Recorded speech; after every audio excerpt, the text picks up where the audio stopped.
Hello guys, for today's video guys, share ko lang sa inyo kung paano ko ito ikabit or patunugin itong yan, yung Casio na keyboard. Yan. Gamit lang ito guys, itong wire na to guys. Itong wire na to. Ito yung isasaksak natin sa RCA likod sa ating amplifier. Siyempre naman, ito yung isasaksak natin sa keyboard. 3.5mm jack. So, pakita ko muna sa inyo guys. Itong dalawa guys, isaksak natin sa ating amplifier. Yan yung ating amplifier. So, itong white,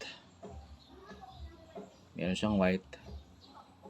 Dito nyo rin lagay sa CD or DVD. Yung white. White to white. Siyempre yung kulay red.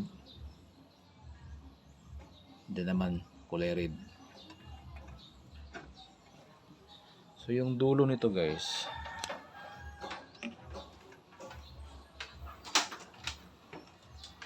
mahaba.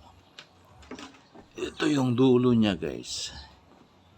Dito rin natin siya ito sasaksak.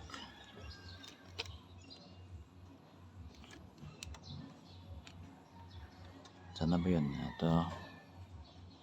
Yan. Dito natin din siya isasaksak. Yan. Galing dyan.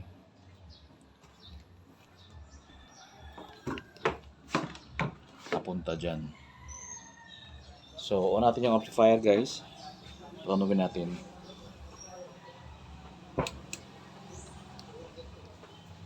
Siyempre,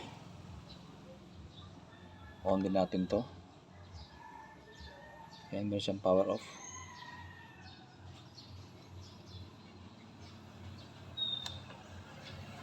Yan, may ilaw na siya. So, patunugin natin guys. Hindi ako marunong ito ha. Yan.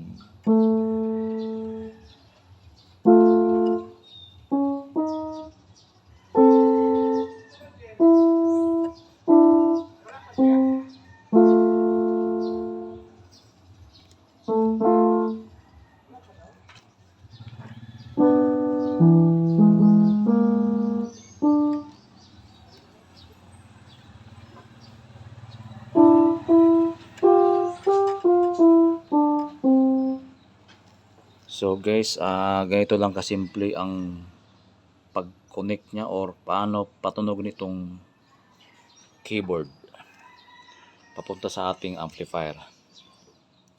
Galing dyan.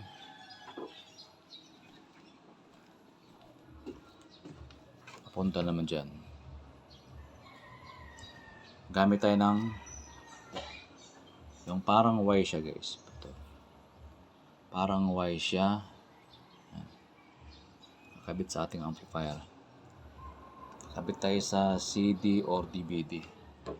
Kailangan dito rin sa ating amplifier yan CD or DVD rin siya guys. Kita ba? Yan. So guys, hanggang dito lang ating video guys. Kung may mga tips kayo or idea na nakuha sa ating vlog today, please paki-like, share, and subscribe sa aking YouTube channel. Maraming salamat. Ingat-ingat po tayong lahat. And God bless us all.